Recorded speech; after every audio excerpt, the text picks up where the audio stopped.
예수님께서 부활하시고 난 이후에 성천하시기까지 약 40일 동안 이 땅에 계셨습니다. 약 40일 동안 부활하신 이후에도 이 땅에 머무시면서 여러 시간에 걸쳐서 또 여러 장소에서 여러 사람에게 부활하신 예수님께서 나타나 주셨습니다. 부활하신 그 부활 주일날 그날에 먼저는 예루살렘에서 막달라 마리아에게 나타나 주기도 하시고 또 막달라 마리아가 아닌 다른 여성들에게도 또 나타나기도 하셨습니다. 그리고 엠마오로 가던 두 제자에게 나타나기도 하시고 또 예루살렘에서 베드로와 다락방에서 여러한 제자에게 나타나기도 하셨습니다. 그 다음 한 주간이 지나서 그 다음 주일 부활한 날에는 다락방에 있던 또 11제자에게 나타나기도 하셨고 시간은 알 수 없지만은 그 이후에 갈릴리 바다에서 고기 잡던 7제자에게 나타나기도 하시고 또 갈릴리 산에서 11제자에게 나타나기도 하셨습니다. 또 시간은 정확하게 알 수 없지만은 일시에 500여 제자에게 나타나기도 하시고 또한 예수님의 이복 형제인 야고보에게 나타나기도 하셨습니다. 그리고 이제 부활하신 40일째 성천하는 그날에 감람산에서 또 제자들에게 나타나시고 그 이후 한 몇 년 지난 후에 우리가 알고 있는 사도 바울에게 나타나기도 하셨습니다.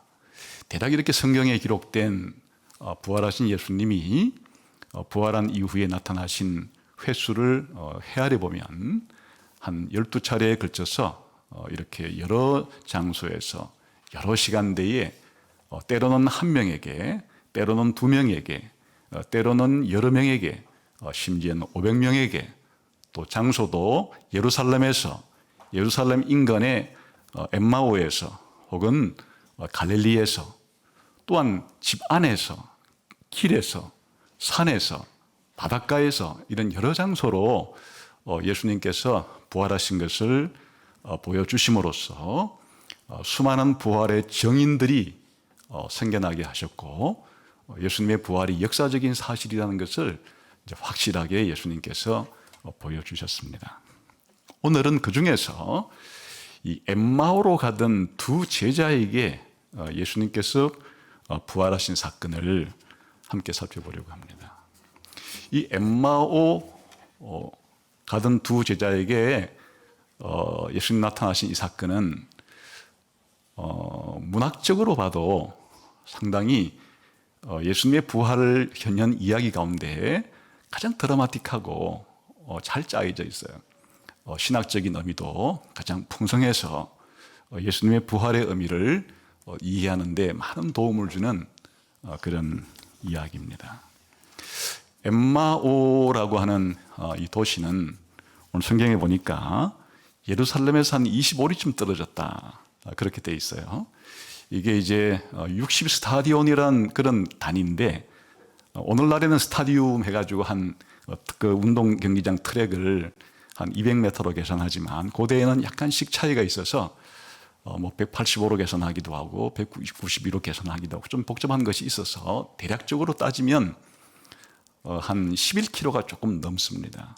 그러니까 이제 12km에는 미치지가 못해요.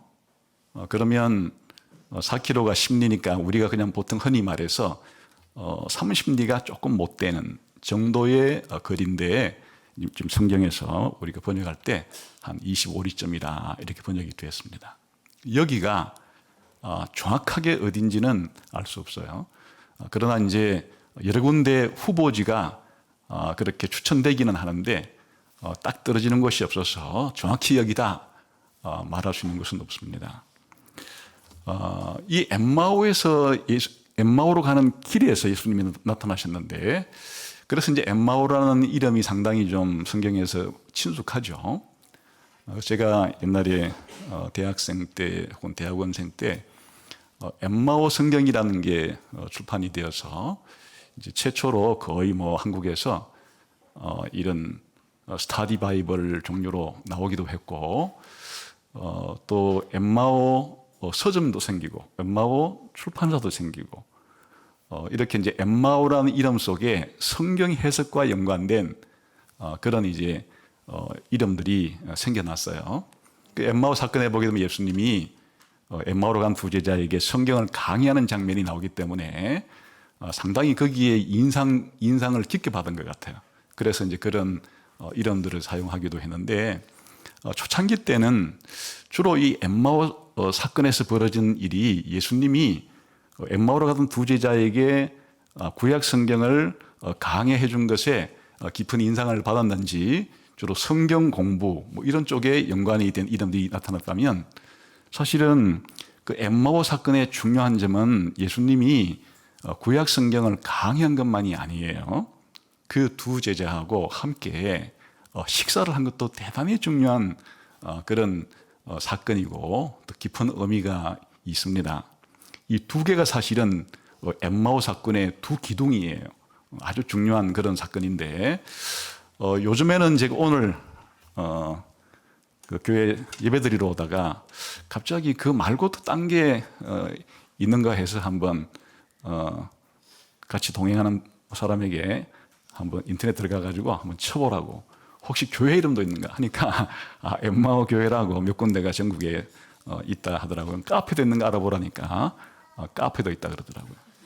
그러니까 이제 엠마오 사건에서 벌어진 예수님과 이 두 제자가 식사를 했던 그것에 좀 초점을 둔다면, 사실은 엠마오 식품 뭐 이렇게 해도 뭐 괜찮겠고, 엠마오 식당을 열어도 괜찮겠고, 엠마오 빵 이렇게 해가지고 빵을 개발해도 괜찮겠고, 어쨌든 엠마오 사건의 성경 강해만이 아니라 예수님과 두 제자의 사이에 식사한 이것도 대단히 중요한 의미가 있다. 그런 것들을 좀 부각시키는 데는 그럴 필요가 있다고 생각이 들고, 특히 이제 이 모든 의미는 사실은 이게 오늘날 교회의 생활과 아주 깊은 연관이 있기 때문에 뭐 엠마오 교회라 이름을 지어도 좋을 것 같다. 그런 생각은 합니다. 그래서 오늘 이 엠마오 사건을 이해하기 위해서 굉장히 긴 이야기죠. 예수님의 부활 이야기 가운데 아마도 가장 긴 이야기가 아닐까 싶어요. 가장 긴다는 얘기는 그만큼 중요한 의미가 이 속에 있기 때문에 이렇게 기록했으리라고 보여집니다. 이 엠마오 사건의 이 엠마오 이야기를 이해하려고 하면 상당히 길기 때문에 약간 구조를 분석해서 아는 것이 필요합니다. 근데 이 엠마오 이야기가 아주 아름답게도 짜여져 있어요. 구조적으로 아주 대칭을 이루는 이 숨이 상관, 머리하고 꼬리가 일치하는 교차 대칭 구조라 그러기도 하는데, 아주 문학적으로 대칭을 이루는, 처음과 마지막이 서로 대칭을 중층적으로 이루는 그런 이제 구조로 되어 있는 것을 몇몇 학자들이 발견을 했습니다. 그래서 마치 이것은 동심원 구조로 하기도 하는데, 이렇게 한 네 가지의 동심원이 번져나가듯이 이렇게 상응하기도 한다. 이렇게 이제 구조를 파악하는 분도 계시고, 또 오중원 5개의 동심원 구조로 되어 있다. 이렇게 파악하는 분도 계셔서, 일단 그렇게 않게 또 보는 사람도 있지만은, 저는 기본적으로 이 엠마오 부활 사건 이야기가 이 문학적으로 아름다운 이런 대칭 구조를 가지고 있다 하는 편에 동의하는 편이에요. 그래서 이렇게 뭐 4가지나 5가지로 대칭을 시키게 되면 복잡하기 때문에 저는 개인적으로 샌드위치 구조를 가지고 있다. 그래서 서론과 본론과 결론인데, 서론과 결론이 아주 일체감을 형성하고 있고, 중앙에 본론이 들어있는 그런 구조로 되어 있다. 이렇게 좀 단순하게 대칭 구조로 파악하면 이 이야기를 이해하는 데 도움이 될 거다. 그렇게 생각을 합니다. 그래서 이 중심이 어디냐? 대칭 구조를 파악하는 사람들에 따라서도 이제 서로 대칭 구조가 있다고는 보지만은 대칭 교차 구조 가운데 가장 중앙이 뭐냐 하는 부분에 있어서 견해 차이가 있습니다. 그런데 특히 저는 24장 17절부터 30절까지에 나오는 두 개 사건이 기록되어 있습니다. 예수님이 엠마오로 가는 두 제자에게 성경을 강의하는 내용과 또 엠마오에 도착을 한 다음에 그들과 함께 식사하는 이 두 개 내용 전체가 이 엠마오 이야기의 가장 핵심을 형성하는 부분이고 그 양좌우의 앞뒤에 서로 대칭을 이루고 있다. 이렇게 구조를 파악하는 학자가 있는데 거기에 동의를 하는 편이에요.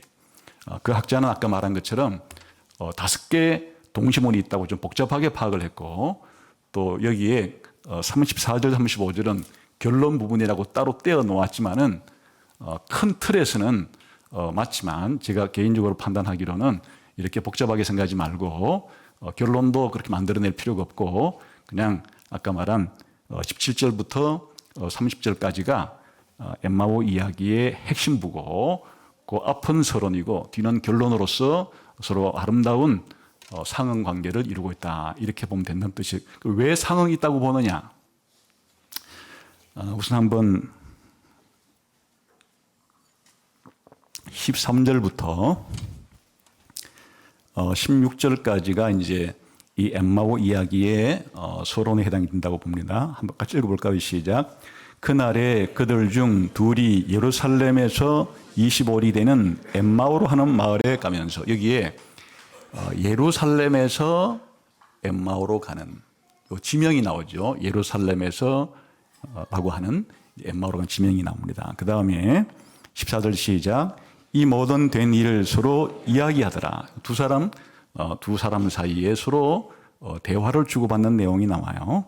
그 다음 15절 시작. 그들이 서로 이야기하며 문의할 때 예수께서 가까이 이르러 그들과 동행하시나. 갑자기 부활하신 예수님이 이 두 제자에게 함께 합류를 해요. 찾아와요. 그 다음에 16절 시작. 그들의 눈이 가리워져서 그인 줄 알아보지 못한다. 그런데 부활하신 예수님이 함께 동행하는데도 그들의 눈이 가리워져서 부활하신 예수님을 보지 못했다고는 아주 이상한 그런 기록이 이제 이 이야기의 서두에 기록이 됩니다. 이게 이제 식사 끝난 다음에 무슨 일이 벌어지는가? 정반대로 이렇게 이것이 이제 상응을 이루게 됩니다. 30 뒤로 넘어가서 31절을 봅시다. 시작. 그들의 눈이 밝아져 그인 줄 알아보더니 여기는 뭐가 지금 대칭을 이룹니까? 아까 전에 그들의 눈이 가리워져서 예수님을 알아보지 못했다와 대칭을 부르죠. 그들의 이제 눈이 열려서 예수님을 알아보았다. 이렇게 대칭을 이룬다는 뜻이에요. 그 다음에 32절 시작. 그들이 서로 말하되 길에서 우리에게 말씀하시고 우리에게 성경을 풀어주실 때에 우리 속에서 마음이 뜨겁지 아니하느냐 하고 여기에 이제 기본적으로 두 사람의 대화가 그렇게 나오죠. 그리고 이게 아까 두 사람의 대화한 이야기와 일치하고 아까 또 예수님께서 나타나신 것과 예수님이 이제 보이지 않는 이야기가 그렇게 또 대칭을 이루고 있죠. 그리고 마지막으로 33절 봅시다. 시작. 곧 그때로 일어나 예루살렘으로 돌아가 보니 11 제자 및 그들과 함께한 자들이 모여 있어 말하기를 주께서 과연 살아나시고 시몬에게 보이셨다 하는지라. 두 사람도 길에서 된 일과 예수께서 떡을 떼심으로 자기들에게 알려주신 것을 말하더라. 다시 어디로 돌아갑니까? 엠마오에서 예루살렘으로 돌아가는. 그러니까 처음 이야기와 마지막 결론이 두 개가 아주 서로 네 가지 요소가 아주 긴밀하게 연결되어 있다. 서로 대칭을 이루고 있다. 정확하게 대칭을 이루고 있다. 그런 뜻이에요. 제자들의 눈이 닫힌 상태에서 열린 상태로 그리고 예수님께서 찾아온 상태에서 예수님께서 갑자기 사라지는 상태로 그리고 이들이 예수님에 대한 이야기를 아주 혼란스러운 상태로 이야기하고 있다가 이제 예수님 사건에 대해서 밝히 안 상태로 대화를 나누는 관계로, 그리고 예루살렘으로 해서 엠마오로 내려가던 사람이 이제는 엠마오이 다시 예루살렘으로 올라가는 이 이야기 전체가 이렇게 기본적으로 대칭을 이루고 있는 아름다운 이야기다, 그런 얘기예요. 그러면 이제 여기에서 가장 중요한 이제 사실은 무엇인가니까, 엠마오 이야기 가운데 서론과 결론을 특징 짓는 것이 이 두 제자의 눈이 닫힌 것과 눈이 열린 사건이에요. 서론에는 부활하신 예수님이 갑자기 이들에게 나타나서 길 가는데 몇 시간 동안 동행을 하는데도 그들의 눈이 가리워졌기 때문에 2시간, 3시간 동안 함께 이야기하면서 동행하던 예수님을 못 알아봤다. 얼마나 이상한 사건이에요. 그런데 이제 어떤 사건이 벌어지는가 하면 이들의 눈이 밝혀지게 되는 과정에서 두 개의 사건이 벌어지는 거죠. 하나는 이들에게 예수님께서 구약 성경을 강해해 주시는 거예요.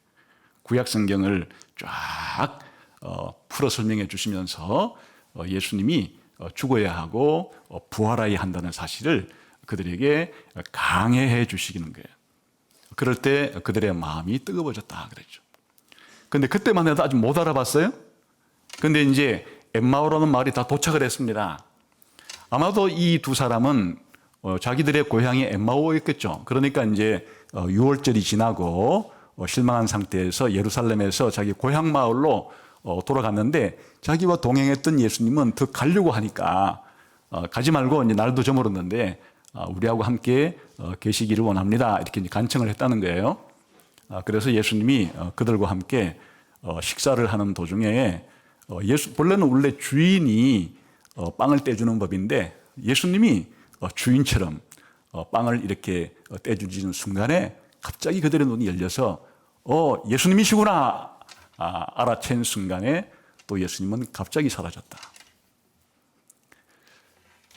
너무나 특이한 예수님의 부활 이야기를 엠마오 이야기는 들려주는데, 지금 그러니까 첫 이야기의 시작은 부활하신 예수님이 갑자기 나타나서 동행을 했지만 그들의 눈이 닫혀서 알아보지 못했는데, 어떻게 예수님께서 그들의 눈이 열려서 예수님을 알아본 후에는 또 예수님이 사라지셨는가. 이 중앙에 있는 이야기가 바로 엠마오 이야기의 핵심이라는 거예요. 거기에 들어있는 두 가지가 뭐라고요? 예수님께서 그들에게 성경을 강해해 주신 일과 예수님이 그들과 함께 식사한 이야기, 이게 엠마오 이야기예요. 그래서 이 두 가지를 중심으로 예수님께서 엠마오로 가던 두 제자에게 성경을 강해해 주신 이 이야기가 어떤 의미를 가지고 있고, 또 예수님께서 이들과 함께 식사한 이야기가 어떤 의미를 가지고 있는가 하는 것을 중심으로 오늘 전체적으로 한번 개관해 보도록 하겠습니다. 우선 이 엠마오 사건이 이제 중요한 것은 부활하신 예수님이 영광스럽게 부활한 상태에서 마치 변화산에서처럼 그냥 광채나는 모습으로 이들에게 보여주셨다면은 그냥 예수님이 나타나는 그 순간에 이들이 예수님을 알아봤지 않겠어요? 근데 예수님께서는 부활하신 예수님이시지만은 이들이 사실은 누가 눈을 가렸는가 하니까 예수님이 가린 거죠. 이들이 스스로 가린 건 아니에요. 예수님께서 이들의 눈을 가린 상태에서 뭘 하는가 하니까 부활하신 예수님이 자신의 제자들에게 하시는 일이 무엇인가 하면 성경을 강해해 주는 거예요. 여기서 성경 강해라고 하는 것은 구약 성경을 가리키는 거예요. 우리 한번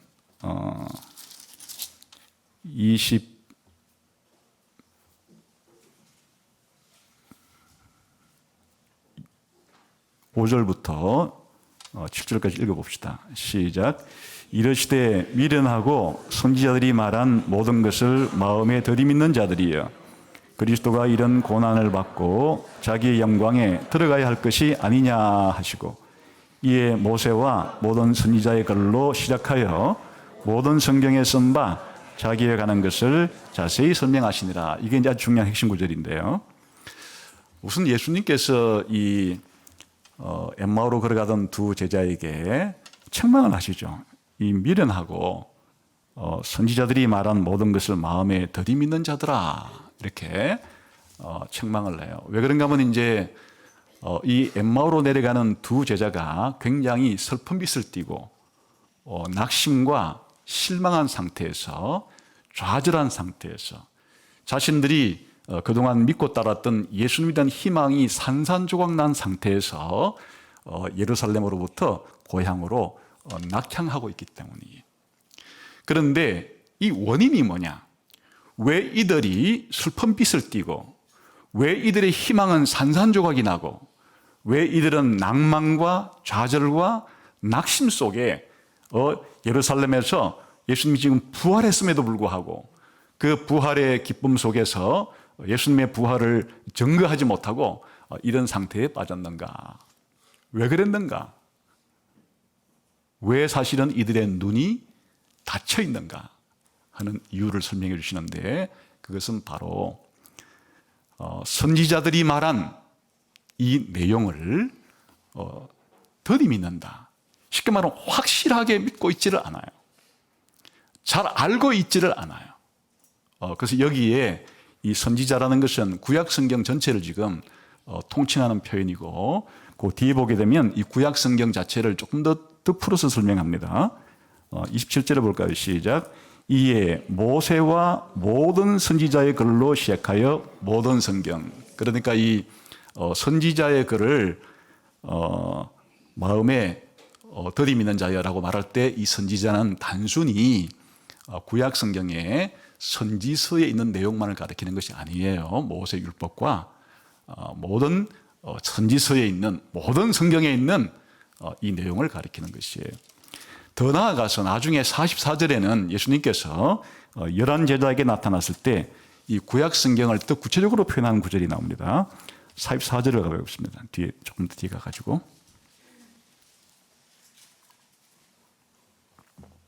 시작. 또 이르시되 내가 너희와 함께 있을 때에 말한 바 모세의 율법과 선지자의 글과 시편의 나를 가리켜 기록된 모든 것이 이루어져야 하리라 한 말이 이것이니라 하시고, 그러니까 더 구약 성경을 이제 총체적으로 표현하는 말은 세 부분으로 나누어서 표현하게 되면 구약 성경을 총체적으로 표현하는 겁니다. 모세 율법, 그리고 선지서, 그리고 성문서라고 유대인들은 구약 성경을 세 부분으로 나눕니다. 그리고 시편은 마지막 성문서의 가장 대표적인 책이에요. 그러니까 지금 무슨 뜻인가 하면 엠마오로 내려가던 두 제자는 나중에 이제 예루살렘에 갔을 때 11사도와 다른 사도들에게 자기들이 겪었던 사건을 보고했기 때문에 11사도 중에 속한 사람은 아니에요. 그러니까 이제 한 70명 제자 중에 있거나 아니면 70명에도 못 든 다른 제자 가운데 두 사람이겠죠. 그런데 이들이 평상시 예수님께서 하시는 말씀을 들었을 거예요. 그게 뭔가 하면 예수님이 늘 제자들에게 말씀을 많이 가르치시면서, 특별히 이 누가복음에 보면 9장부터 19장까지 예루살렘으로 올라가는 길에서 많은 말씀을 제자들에게 가르쳐 주는데, 그 중에 중요한 요점은 자신이 예루살렘에 가서 죽어야 한다는 거예요. 그리고 3일 만에 부활해야 할 것을 누차 얘기하신 적이 있습니다. 기본적으로는 이 두 명의 제자들이 왜 이렇게 슬픈 빛을 띠고 슬픔과 좌절 가운데 자기 고향 마을로 되돌아가는가 하면, 1차적으로는 예수님께서 말씀하신 죽어야 하고 부활한다는 얘기를 이미 들었는데 그것과 실제로 예수님이 죽고 부활한 것과를 연결시키지는 못하는 거예요. 예수님께 들었던 말과 실제로 예수님에게 죽음이 일어나고 부활이 일어났을 때는 자기들이 들었던 그 말씀과 실제 일어난 사건을 연결시키지 못했어요.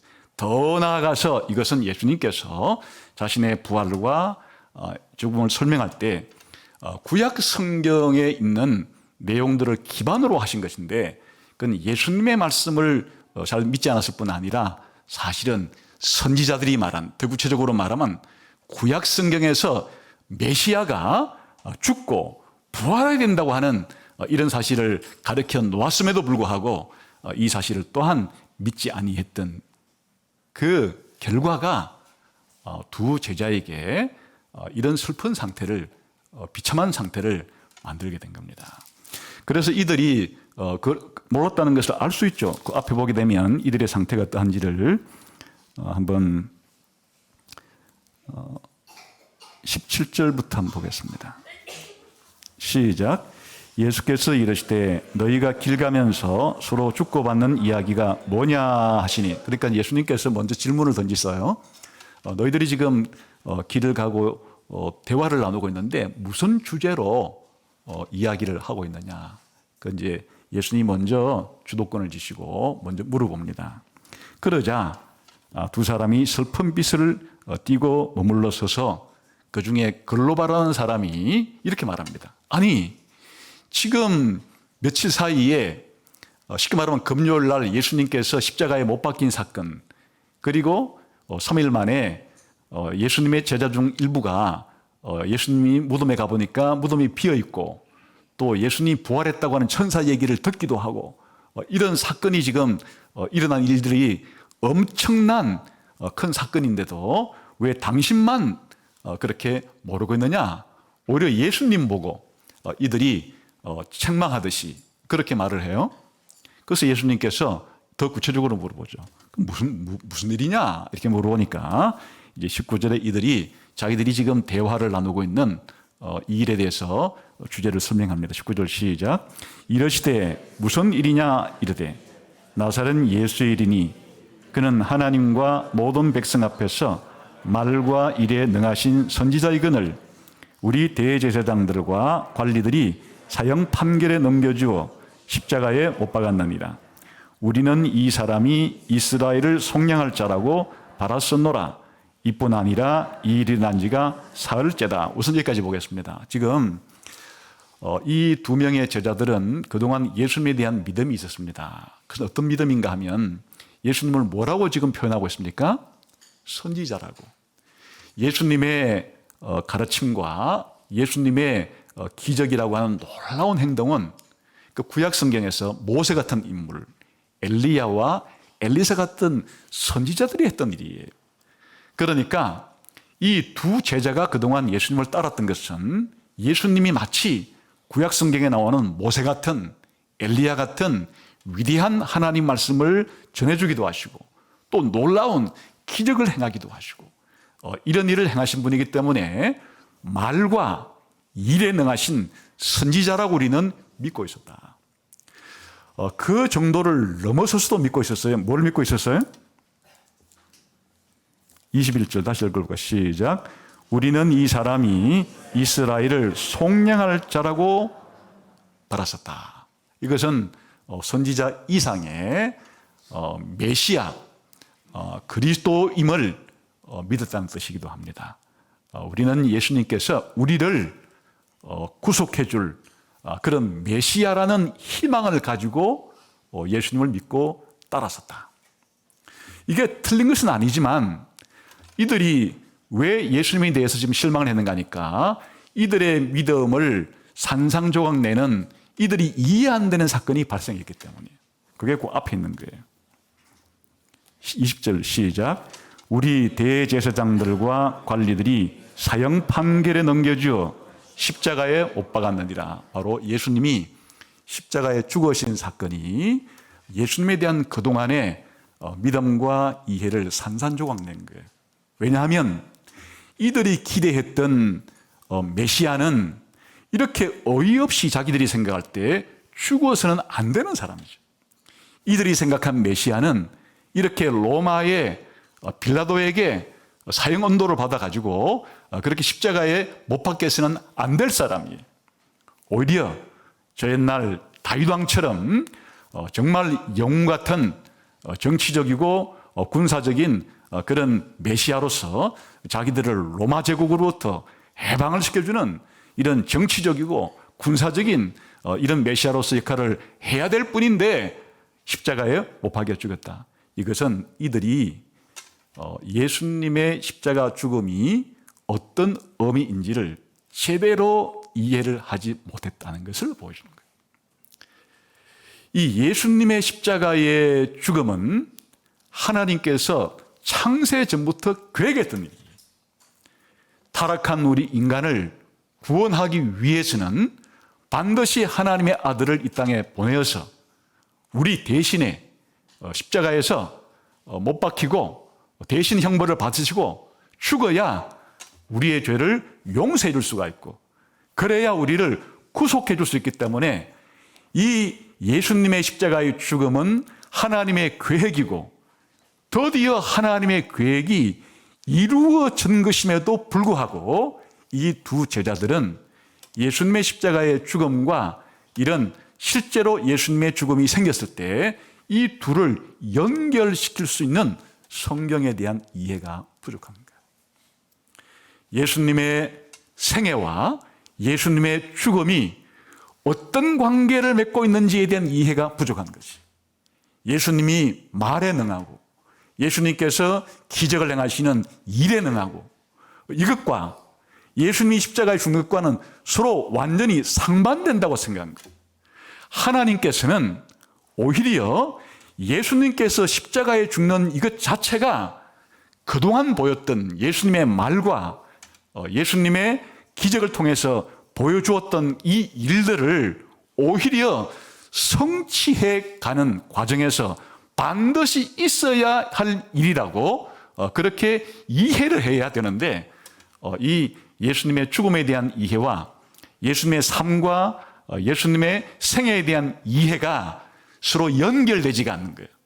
이 두 제자의 문제점은 예수님의 말도 알고 있고 예수님의 행동도 알고 있고 예수님의 죽음도 알고 있는데, 이것들이 서로 어떤 연관관계를 가지고 있는지, 이것들이 서로 어떻게 함께 하나님의 계획과 목적을 이루는 것인지에 대한 이해가 부족하니까 예수님에 대한 죽음에 대한 해석이 잘못되니까 그동안 예수님을 선지자로 믿고 메시아로 믿었던 이들의 믿음까지도 금이 가기 시작하고 이들의 희망이 산산조각이 나버리는, 그래서 슬픈 띠을 띠고 지금 예루살렘에서 벌어진 일들 때문에 낙향할 수밖에 없는, 고향으로 돌아갈 수밖에 없는 이런 상황에 처했다. 그런 거예요. 그러니까 무엇까지도 받아들일 수가 없는가 하면 예수님이 부활한 증거들이 지금 이들도 말을 하고 있죠.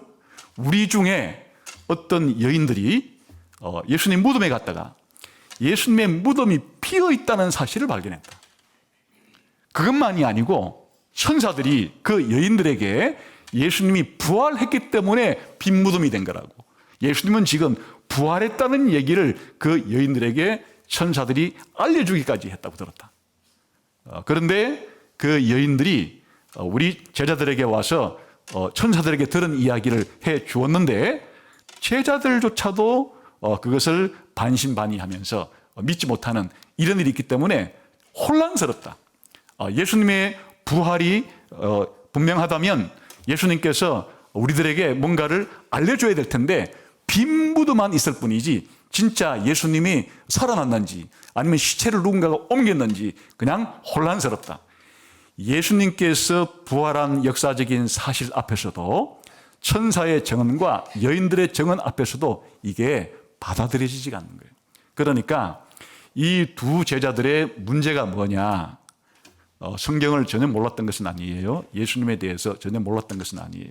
예수님의 말도 들었고 예수님의 행동도 보았고 예수님 십자가의 죽음도 목격했고 예수님이 부활했다는 이야기까지 간접적으로 전해 듣기도 했지만 이 모든 것들이 도대체 무슨 관계에 있는지, 예수님의 기적과 예수님의 하나님 나라에 대한 가르침과 예수님의 십자가의 죽음과 그리고 예수님이 지금 부활하신 것과 이것들이 그들의 마음속에서는, 그들의 머릿속에서는 그냥 조각조각 단편적으로만 나열되어 있지, 이 전체가 하나님께서 우리를 구원하시기 위한 하나님의 구속의 역사에 있어서 반드시 거쳐가야 될 일들이라는 것에 대한 이해가 부족하니까 예수님에 대한 믿음도 부족해지는 것이에요. 이런 상태를 단적으로 보여주는 것이 이들의 눈이 닫혀서 눈이 가려워져서 부활하신 예수님이 함께 몇 시간 동안 동행하고 있음에도 부활하신 예수님을 전혀 알아보지 못했다. 그런 뜻입니다. 그럼 해결책이 뭡니까? 이제 예수님께서 이 미련하고 예수님이 하신 말씀도 더디 믿고 더 나아가서는 구약 성경에서 가르치는 선지자들이 한 말도 더디 믿는 이것을 그냥 제가 좀 해석해 준 거에 따르면 도무지 이것들이 어떤 연관관계를 가지고 종합적으로 하나님께서 행하시는 일들인지에 대해서 이해가 부족하고 인식이 부족하고 그래서 믿음이 부족한 이런 상태를 해결해 주는 방식은 예수님께서 구약 성경을 자세하게 체계적으로 예수님과 연관해서 설명해 주는 것이에요. 그 다음에 예수님 어떻게 하시는지 봅시다. 아까 봤죠? 26절, 26절, 27절. 시작. 그리스도가 이런 고난을 받고 자기의 영광에 들어가야 할 것이 아니냐 하시고, 이 말은 이제 예수님의 죽음과 부활은 필연적이라는 거예요. 하나님이 계획을 세워 놓았고 하나님께서 하나님 나라를 완성해 가는 과정에서 반드시 일어나야 되는 일인 줄을 너희가 몰랐단 말이냐, 이렇게 이 사실은 구약 성경의 가장 중요한 핵심 내용이 예수님의 죽음과 부활이라는 것을 보여주는 겁니다. 이것만은 아니지만은 예수님의 죽음과 부활이 이 하나님의 구속사에 있어서 굉장히 중요한 문제라는 것을 그렇게 알려주고, 이것은 우연히 일어난 것이 아니고 하나님께서 계획한 대로 일어난 것이라는 것을 이런 식으로 강조를 하죠. 그리고 27절 봅시다. 시작. 이에 모세와 모든 선지자의 글로 시작하여 모든 성경에 쓴 바 자기에 관한 것을 자세히 설명하시니라. 더 나아가서는 단순히 예수님의 십자가와 부활만이 아니고 구약 성경 전체가 바로 예수님을 증거하고 있는 책이라고 말씀을 해주시는 거예요. 그러니까 우리가 창세기부터 말라기까지 39권의 구약 성경을 가지고 있는데, 예수님께서는 구약 성경을 해석할 수 있는 마스터키, 열쇠가 바로 예수님이라는 것을 보여준 거예요. 예수님이 구약 성경을 해석하는 열쇠다. 그래서 예수님께서 여기에 어떤 구절을 가지고 설명해 줬는가지는 나와 있지 않죠. 그 나중에 이제 사도행전에 보게 되면 예수님의 제자들이 다른 성도들에게 예수님을 구약 성경에서 어떻게 말해 놓았는가를 설명하는 그런 구절들 가운데 나오고, 사도행전만이 아니고 신약 성경 전체가 바로 예수님을 구약 성경의 빛에 비추어서 그렇게 해석한 책이 되는 겁니다. 예수님께서 이들에게 해 주신 일은 연결을 시켜 주신 거예요. 예수님의 삶과 죽음과 부활과 구약 성경에 기록된 예수님에 대한 예언과 오늘날로 말하면 그림자와 같은 모형을 예수님이 지금 죽고 부활한 사건과 연결시켜 주심으로써, 아하, 예수님께서 죽으시고 부활하신 이 일이 이미 구약 성경에 예고가 되어 있었구나. 이미 구약 성경에 하나님께서 다 말씀해 놓으신 것이 이제 드디어 이루어진 것이로구나 하는 사실을 이들에게 가르쳐 준 거예요. 이럴 때 이들이 나중에 회상을 할 때 예수님께서 이 구약 성경 설교, 오늘날로 말하면 구약 성경을 예수님 중심으로 설교해 주는 이야기를 들을 때 이들의 머릿속에서 전깃불이 들어온 거예요. 이들의 머릿속에서 구약 성경의 수많은 구절들과 예수님의 죽음과 부활이 전체적으로 머릿속에서 불이 켜지면서 이것들이 연결이 되면서 예수님의 죽음이 우리가 낙심할 문제가 아니고 실망할 문제가 아니고 우리가 이렇게 우리의 희망을 꺾을 문제가 아니라 오히려 하나님께서 약속했던 것이 드디어 이루어진 것이라고 하는 환희와 기쁨이 이들의 마음속에 불붙기 시작한 것이에요. 이제 드디어 예수님과 구약 성경이 상호간에 어떤 연관이 있는지를 구약 성경이라는 책 자체가 예수님에 대한 미리 예고한 그런 책이고, 예수님은 구약 성경을 성취하러 이 땅에 오신 분으로서 드디어 하나님이 약속하신 것이 이루어졌다고 하는, 이것이 바로 예수님의 십자가의 죽음이고 부활이라고 하는 이 사실을 예수님께서 깨닫게 해준 거예요. 일종의 성경 공부, 교리 공부를 통해서 이 제자들에게 예수님께서는 이 성경에 기록된 예수님을 자세하게 설명해 주는, 그러니까 엠마오로 가는 이 길은 사실은 이 과정이 예수님의 오늘날로 말하면 성경 세미나예요. 달리 말하면 성경 설교예요. 그것도 어떤 설교인가 하니까 구약 강해 세미나, 구약 강해 설교예요. 어떤 방식으로? 예수님 중심으로 구약 성경을 길을 가는 동안에 그렇게 이들에게 말을 해줌으로써 이들의 머릿속에, 이들의 가슴 속에 불이 들어오는, 서로 연결되는, 이해가 되는, 그 예수님에 대한 믿음이 생기기 시작하는 이와 같은 일들이 벌어지기 시작했다. 그런데 이것으로 끝나지 않았어요. 그냥 우리가 그냥 예수님께서 이 엠마오 제자에게 이렇게 하고 마지막으로 그렇게 하는 순간에 이들의 눈이 열려서 예수님이 부활하신 예수님인 것을 알아보았을 때 예수님이 사라졌다, 이렇게 해도 될 텐데 이야기는 여기서 끝이 나지 않아요. 이게 이제 중요한 점이에요. 이것만 해도 다 될 것 같은데 이야기는 여기서 멈추지 않는다.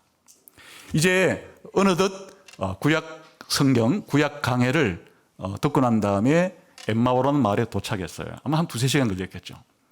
근데 날은 이제 저물어서 예수님께서는 더 가려고 하는 그런 이제 모양을 취하시자 이 두 사람은 고향이 자기들이 엠마오 집이니까 예수님 보고 식사하고 가시라고, 여기서 주무시고 가시라고 이렇게 이제 환대를 했다는 얘기예요. 그래서 이제 이 엠마오 이야기의 두 번째 중요한 결정적인 사건이 벌어지는데, 그게 이제 예수님과 식사를 한 이야기가 생겨나게 된다. 한번 뒤에 봅시다.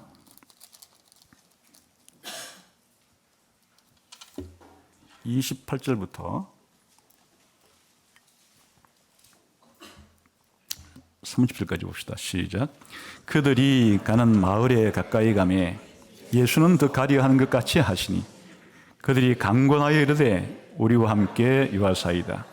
때가 저물어 가고 날이 이미 기울었나이다 하니 예 그들과 함께 유하러 들어가시니라. 그들과 함께 음식 잡수실 때에 떡을 가지사 축사하시고 떼어 그들에게 주시니 그들의 눈이 밝아져 그인 줄 알아 보더니 예수는 그들에게 보이지 아니하시는지라. 여기서 예수님이 이제 이들과 함께 식사를 할 때 조금 전에도 말씀을 드린 바가 있지만은 원래 주인장이 이 빵을 떼어서 손님에게 나눠주는 것이 관습인데 예수님이 주도권을 행사해요. 아까 전에 성경을 강해할 때도 예수님이 처음부터 마지막까지 주도하시잖아요. 질문하고 대답을 해서 듣고 또 질문해서 그들의 대답을 듣고 성경을 풀어주시고 마치 우리가 교리문답 하듯이 묻고 대답하고 묻고 대답하고 가르치면서 예수님이 주도권을 행사했듯이 이 식사에 있어서도 예수님께서 주도권을 행사해요. 예수님이 주인이 된 거예요. 예수님이 주인처럼 이 두 사람에게 빵을 떼어주면서 이렇게 이제 빵 떼어주기 전에 식사 기도를 하죠. 식사 기도를 하고 빵을 떼어주는 순간에 이때 이들의 눈이 열렸다.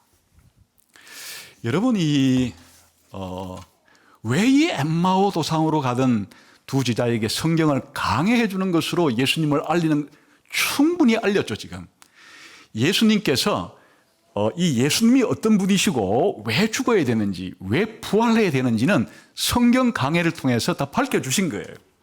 그러면 예수님에 대한 이해가 다 생긴 상태예요. 예수님에 대한 믿음이 다 생겨도 다 되는 상태예요.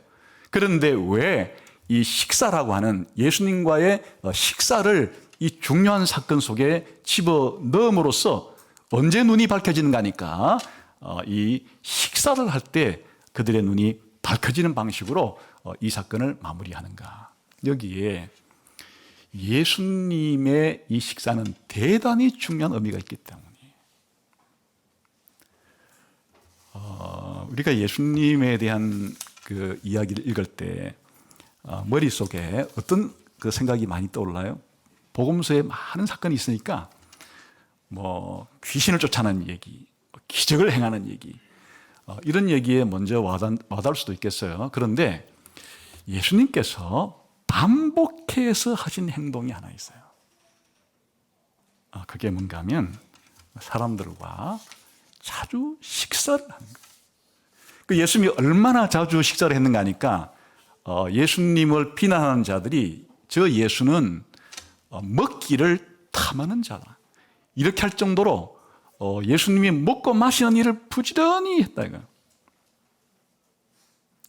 이 누가복음에 기록된 사건만 하더라도 7장에 보게 되면 예수님이 한 바리새인의 집에 가서 식사할 때 어떤 사건이 벌어지는가 하면 죄인된 한 여인이 눈물로 예수님의 발을 씻어주고 머리털로 예수님의 발을 닦아주고 거기다가 향유를 붓는 이런 사건이 일어나는데 이 주인장이 아니 이 여자는 죄인인데 이것도 못 알아챈단 말인가 이렇게 할 때 예수님이 유명한 말을 하죠. 오늘날로 말하면 1,000만 원 빚을 졌다가 탕감받은 사람하고 아니면 한 100만 원 정도 빚졌다가 탕감받은 사람하고 한 1,000만 원쯤 빚졌다가 탕감받은 사람이 있는데 두 사람 중에 어떤 사람이 둘 다 탕감받았을 때 탕감해 준 사람을 더 사랑하겠느냐? 머리는 있으니까 주인장이 당연히 많이 빚을 탕감받은 사람이겠죠. 바로 이 여인이 그렇다 해서 이 여인의 죄 용서를 선언하고 믿음으로 구원받았기 때문에 평안히 가라. 이 놀라운 이 식사 자리에서 한 죄 많은 여인이 죄를 용서받고 구원받는 사건이 이 식사의 현장에서 일어나는 거예요. 그 다음에 누가복음에 기록된 또 유명한 이 식사 사건 가운데 하나가 오병이어의 기적, 우리가 들어봤죠?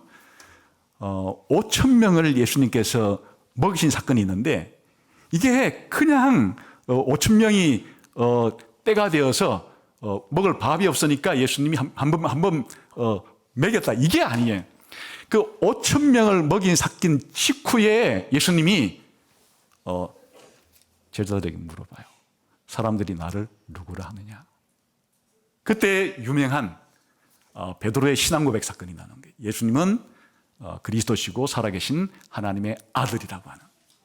그러니까 이 5,000명을 먹인 이 사건 자체가 예수님의 이 메시아됨, 하나님의 아들됨, 이 땅에 우리에게 영생을 주러 오신 분이라는 사실을 이 식사 사건을 통해서 자기를 계시하는 사건이란 말이에요.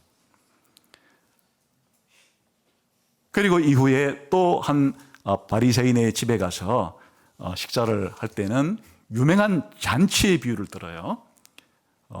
그냥 이 어떤 주인이 아들을 위해서 잔치를 배설했는데 가서 잔치에 초대를 해도 사람들이 오질 않아요.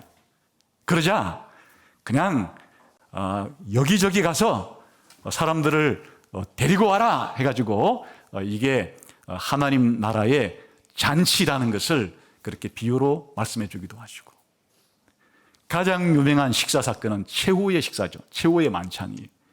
최후의 만찬은 곧 우리 신약시대의 교회의 성찬식의 모델이 되는 건데, 예수님께서는 이 예수님의 3년 동안의 공생의 가운데 식사하는 것이 그냥 우연히 어쩌다가 하루 어떤 사람과 식사한 이런 정도로 식사하는 것이 아니고, 이 식사에 엄청난 중요한 구원의 의미를 담아, 더 나아가서는 종말론적인 의미를 담아 영원한 하나님 나라에서 구원받은 사람과 구원해 주신 예수님과 하나님 사이에 식사의 교제를 하는 그러한 의미를 담아서 식사를 하는 것이에요.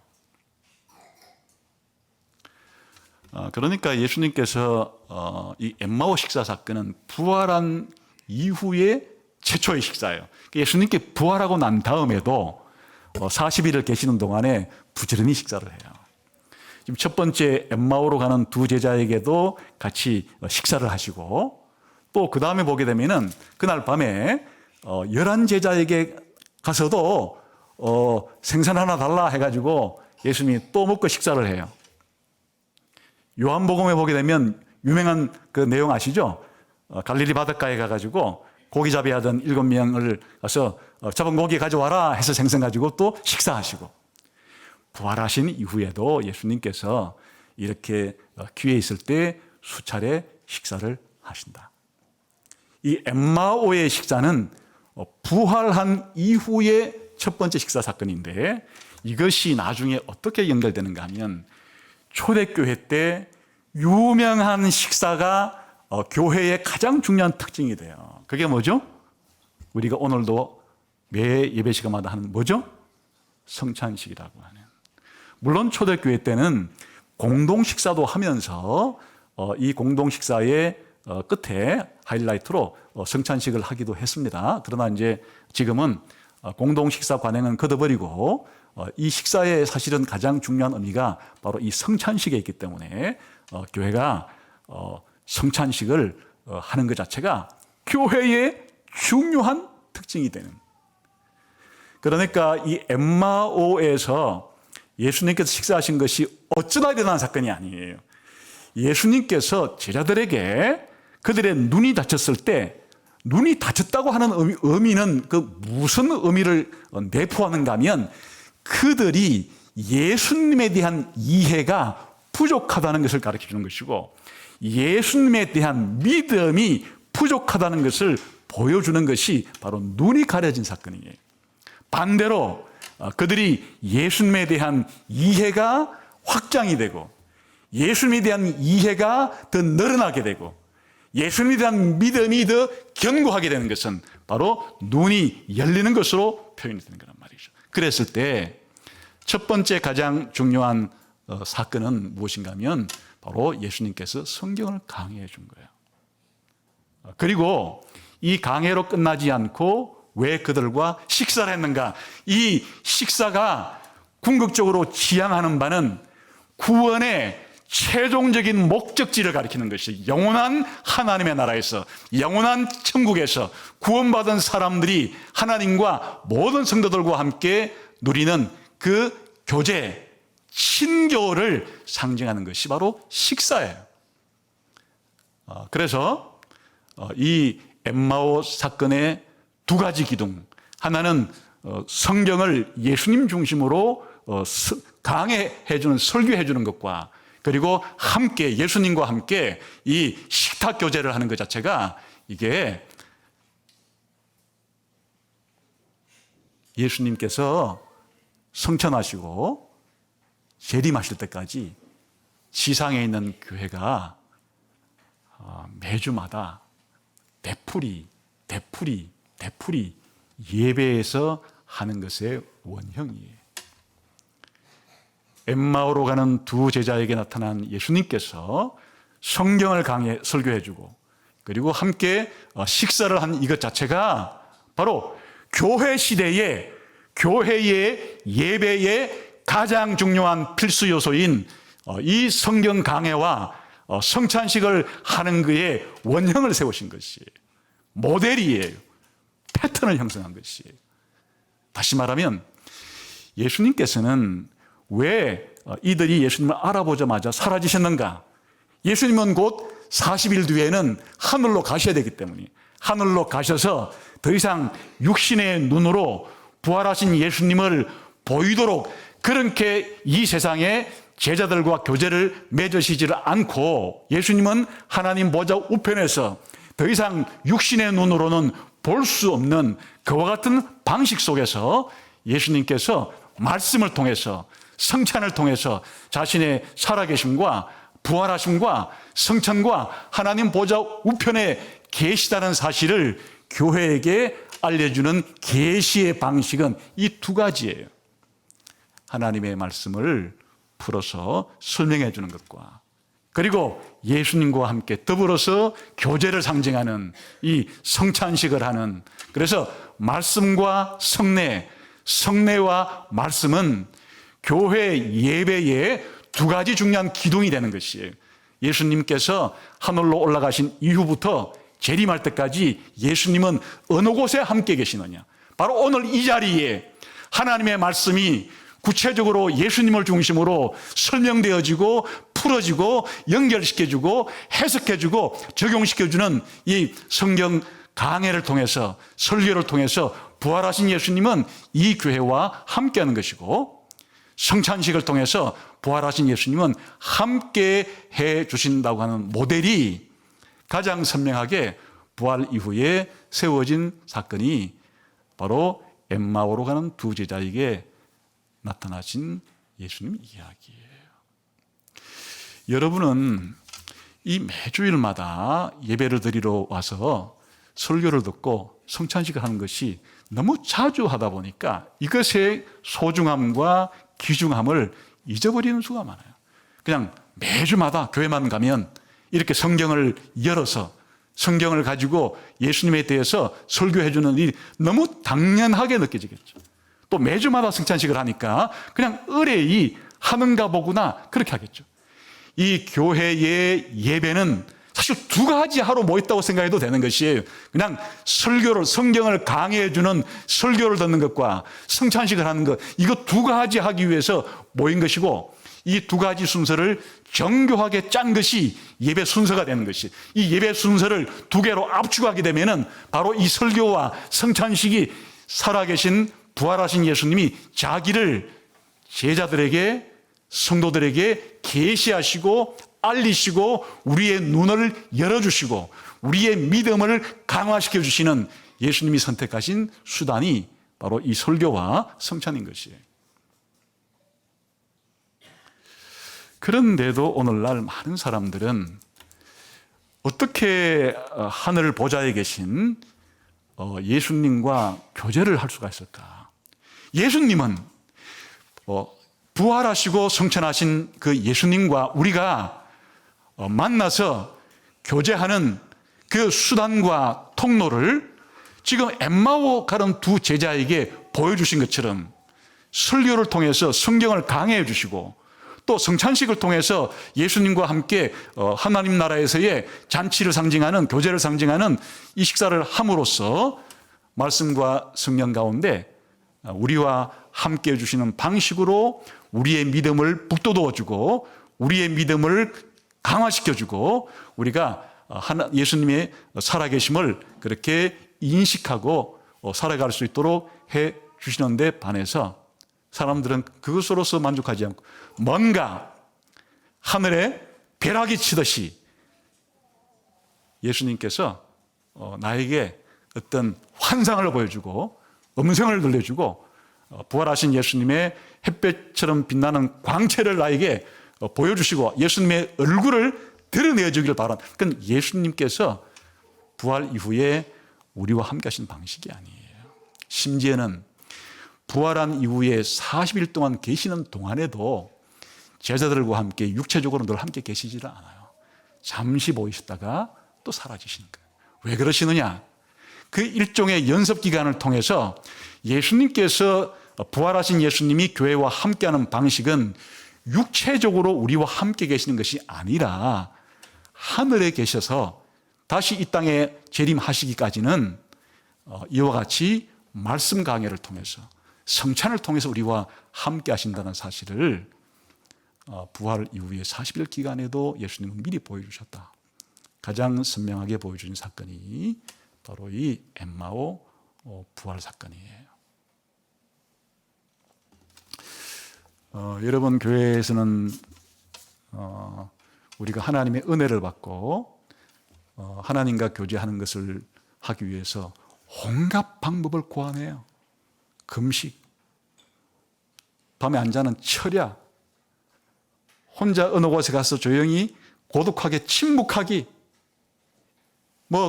관상 명상하기, 수많은 방법을 써서 하나님과 나와의 교제가 친밀해지기를 바라는 것은 전부 다 그 목적만 옳아요. 부활하신 예수님과 친밀한 관계를 맺고 싶다 하는 목적만 옳고, 그러한 수단으로 예수님을 알 수가 없는 거예요.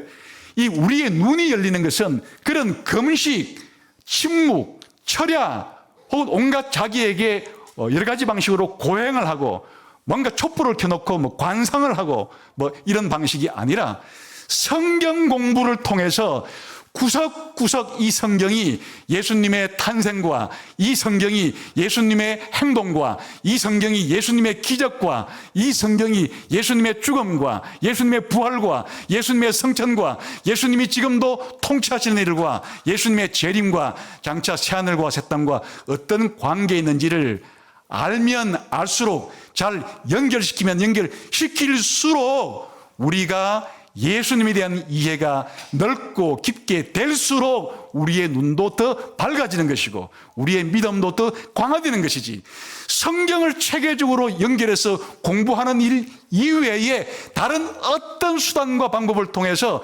살아계신 하나님과 만나려고 하는 이 모든 방식들은 잘못된 것이에요. 예수님께서 그렇게 하게 하신 방식이 아니에요. 뭐 그런 것들을 한다고 해서 일과의 가치도 없다, 그러지는 않겠죠. 그냥 뭐 기도할 때 이왕이면 금식 기도해서 좀 열렬하게 하나님 의지하면서 하는 것 자체가 뭐 그 자체로서 나쁠 리는 없겠죠. 또 때로는 하룻밤 그냥 한 몇 시간 정도 안 자고 기도한다는 거에서 그게 나쁠 리는 없겠죠. 그런데 문제는 그런 식으로 하나님께 나아가서 때를 쓰면은 하나님께서 나에게 엄청난 은혜를 주실까, 나의 믿음이 강화될까, 그것은 착각이라 그거예요.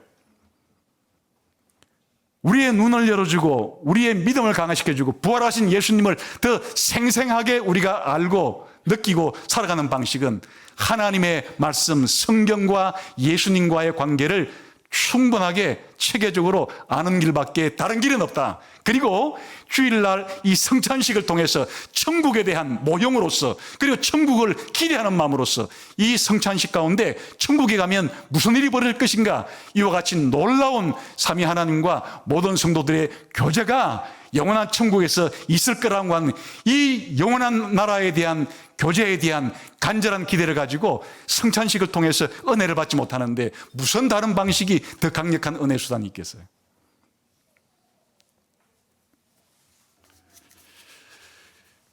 여러분, 오늘 엠마오로 가는 두 제자는 그런 면에서 신약 시대에 우리를 대표하는 성도들이라고 할 수도 있을 것이에요. 왜 예수님이 사라졌느냐? 지금같이 우리 눈으로는 보이지 않지만은 하나님 보좌편에 계신 예수님께서 우리와 함께 하시는 방식, 이게 영속적이기 때문에, 이게 주님 재림할 때까지 영속적인 예수님의 부활하신 그리고 제자들과의 관계를 맺는 방식이기 때문에 알아채는 순간에 이젠 더 이상 필요 없기 때문에 예수님께서 사라지심으로써 그런 방식으로 부활하신 예수님과 우리가 교제를 나눈다는 것을 보여주신 것입니다. 오늘 엠마오로 가는 두 제자에게 나타나신 예수님께서 보여주신 설교 그리고 성찬이 예수님이 재림할 때까지 교회에 예수님이 임재하시는 방식이다, 은혜를 주는 방식이라는 사실을 알고, 그렇다면 일주일 중에 이 주일날이 그리고 예배가 이 세상에서 생명샘이고 이것이 우리의 영생을 누리는, 바로 영생을 누리는 천국의 출장소 같은 천국의 출장소로서 우리가 이곳에서 천국을 지상에서 그나마 맛보는 유일한 것이 바로 우리의 예배이고, 그리고 이 말씀과 성찬에 대해서 믿음으로 화답하는 일이, 이게 바로 부활하신 예수님을 우리가 함께 교제하는 방식이다 하는 것을 아시고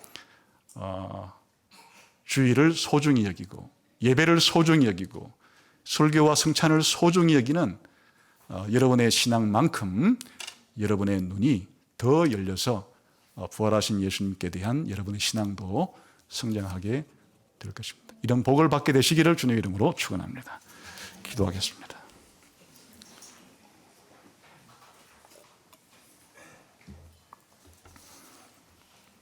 하나님 아버지, 감사합니다. 오늘 부활하신 이후에 엠마오 제자들에게 나타나신 예수님께서 이 하나님 말씀을 풀어주는 것과 함께 교제하는 이 삶이 우리에게도 매주마다 더 새롭게, 더 풍성하게 펼쳐지게 해주시기를 소원합니다. 예수님 이름으로 기도하옵나이다. 아멘.